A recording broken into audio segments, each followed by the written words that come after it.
আমরা দেখতে পাচ্ছি একজন পার্বত্য প্রতিমন্ত্রী নিয়োগকে কেন্দ্র করে পার্বত্য অঞ্চলে ঘোলাটে পরিস্থিতি করার সৃষ্টি করছে।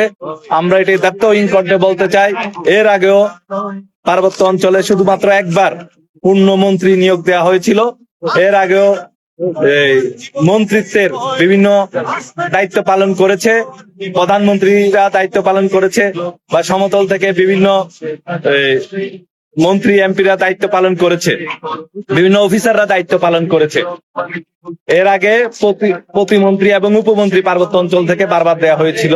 তো এবার এই প্রতিমন্ত্রী একজনকে দেওয়াকে কেন্দ্র করে যে ষড়যন্ত্র করা হচ্ছে, এই ষড়যন্ত্র কিন্তু পার্বত্য চট্টগ্রাম ছাত্র পরিষদ আমরা ইতিমধ্যে প্রেস বিজ্ঞপ্তি দিয়েছি যে ষড়যন্ত্র অবিলম্বে বন্ধ করতে হবে, না হলে ছাত্র পরিষদ কিন্তু দাঁত ভাঙা জবাব দিবে। আমরা এই বিষয়ে সচেতন আছি। পার্বত্য অঞ্চলটা কারো বাপদাদার সম্পত্তি না।